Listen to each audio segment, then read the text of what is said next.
Señor resucitó, venciendo la muerte en la cruz. Nuestra esperanza está en él. Hola hermanos, el día de hoy 23 de mayo es solemnidad de Pentecostés de este 2021. Terminamos el tiempo de la Pascua, lo terminamos con la gran alegría de saber que hoy es el cumpleaños de la iglesia.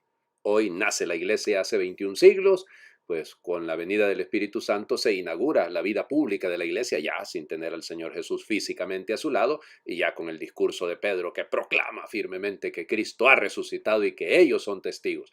De eso hemos hablado a lo largo de toda esta cincuentena y ahora evidentemente hemos tenido una celebración de la vigilia de la Pascua linda, claro, pero con dificultades, ¿no?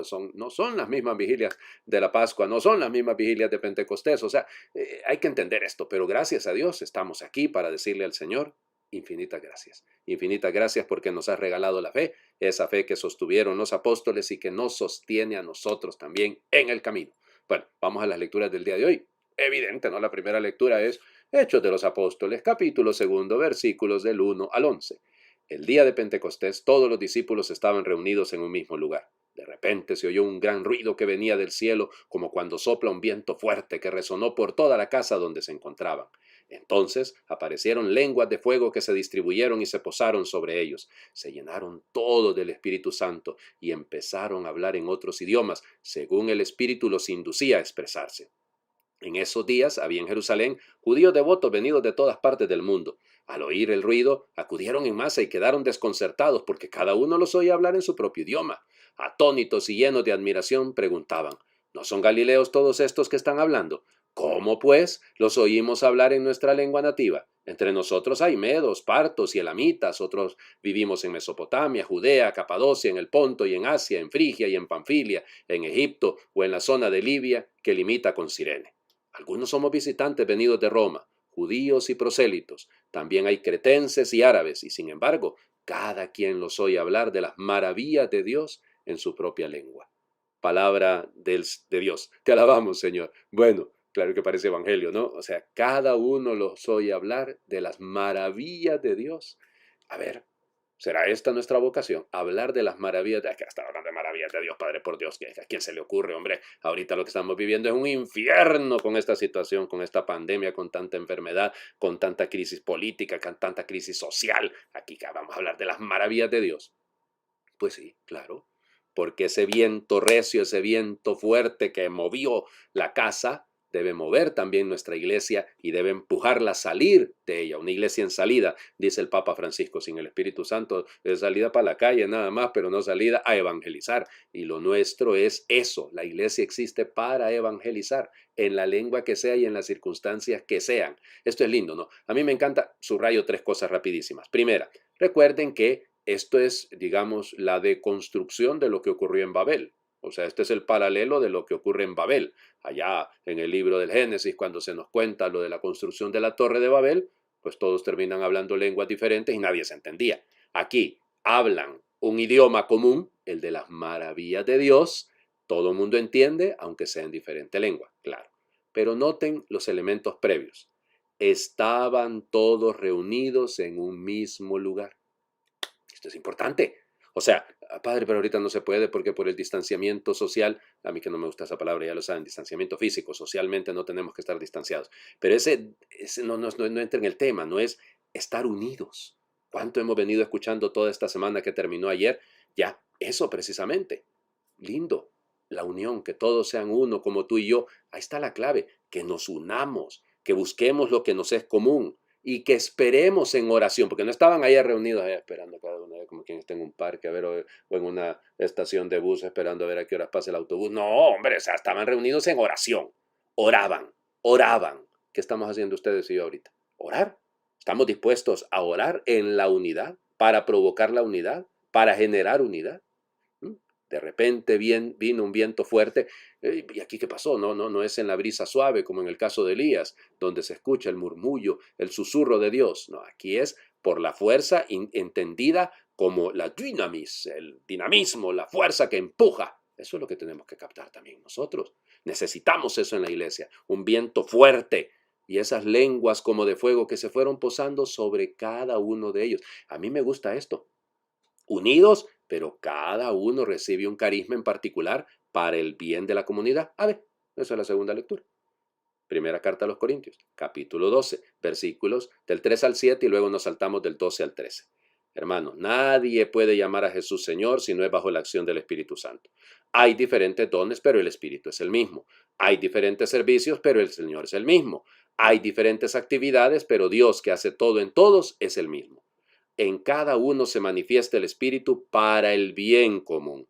Porque así como el cuerpo es uno y tiene muchos miembros y todos ellos, a pesar de ser muchos, forman un solo cuerpo, así también es Cristo. Porque todos nosotros, seamos judíos o no judíos, esclavos o libres, hemos sido bautizados en un mismo espíritu para formar un solo cuerpo, y a todos se nos ha dado a beber del mismo espíritu.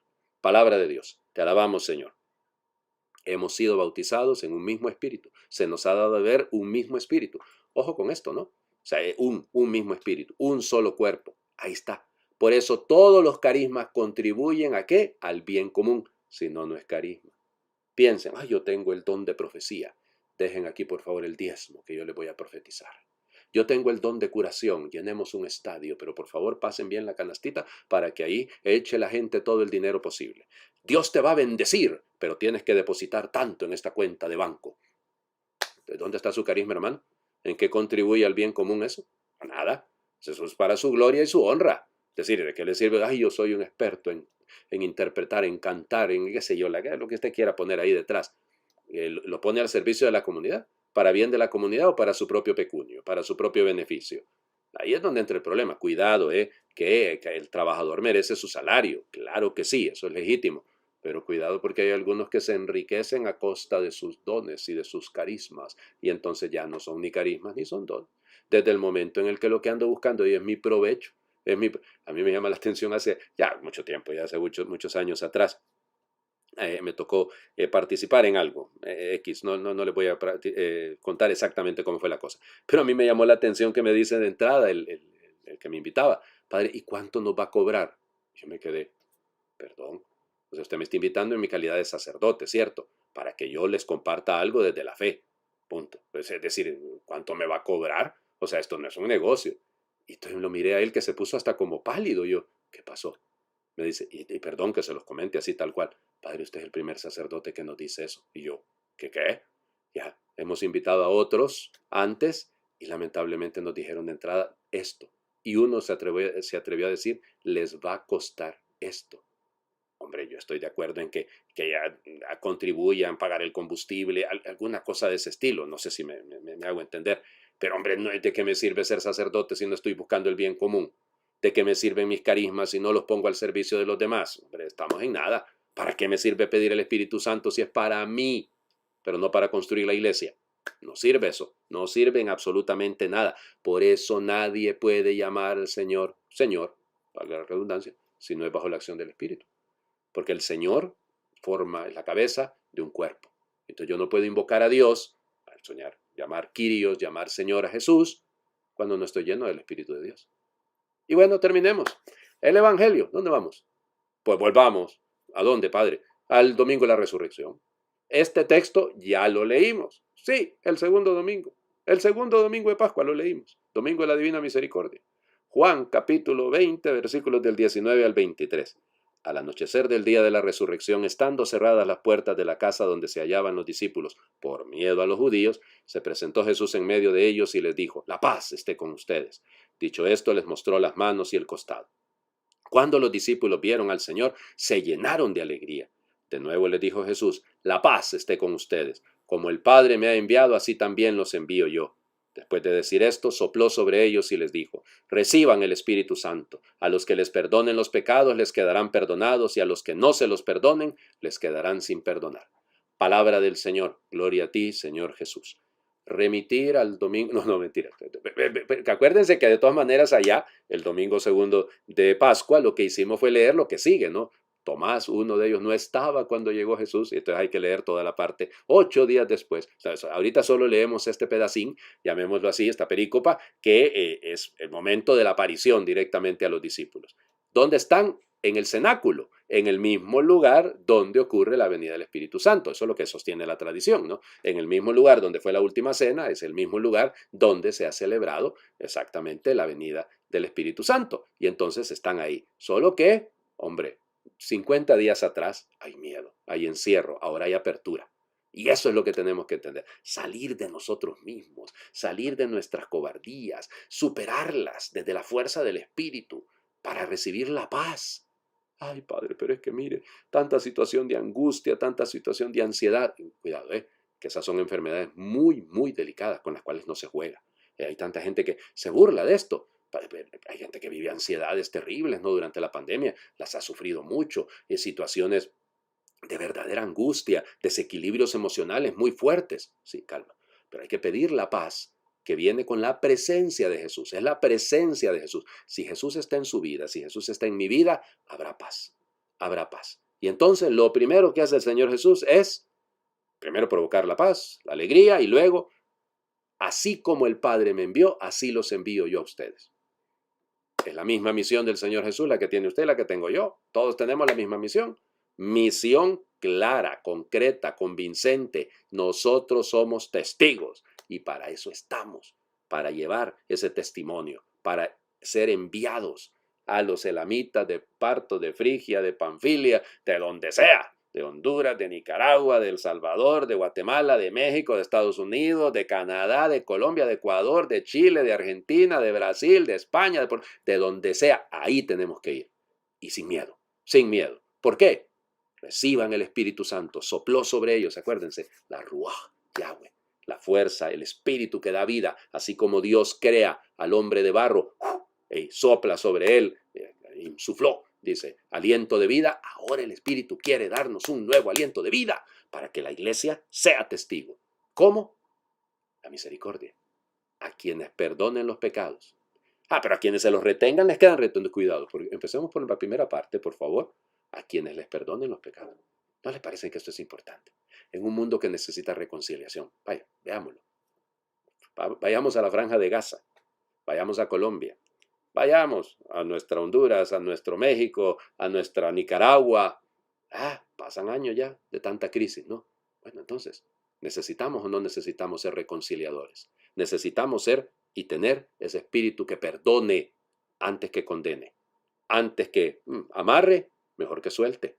Y bueno, pidamos eso, esa fuerza. Es difícil, difícil, muy difícil. Y sobre todo cuando uno tiene como interlocutores a quien no quiere escuchar porque se escucha a sí mismo, porque le encanta su voz detrás del micrófono, porque se ha endiosado. Y no importa. Perdón, perdón, perdón, que ese es el camino de la iglesia. Yo me quedaba preguntando, bueno, ¿y qué oración hacemos el día de hoy? Oigan, siendo Pentecostés. Hagamos la secuencia.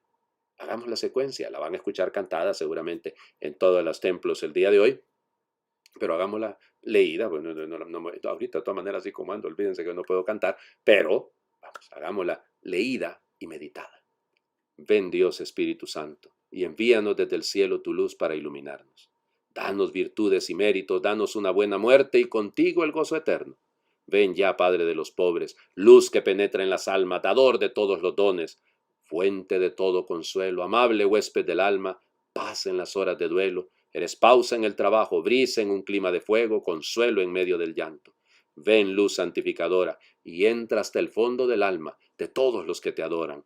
Sin tu inspiración divina, los hombres nada podemos, y el pecado nos domina. Lava nuestras inmundicias, fecunda nuestros desiertos y cura nuestras heridas. Doblega nuestra soberbia, calienta nuestra frialdad, endereza nuestras sendas. Concede a aquellos que ponen en ti su fe y su confianza tus 7 sagrados dones. Amén. El Señor esté con ustedes. Les bendiga Dios, que es Padre, Hijo y Espíritu Santo, y su bendición permanezca siempre con ustedes. Feliz cumpleaños. Hoy es el día del nacimiento de la iglesia. Usted y yo somos la iglesia. Feliz cumpleaños.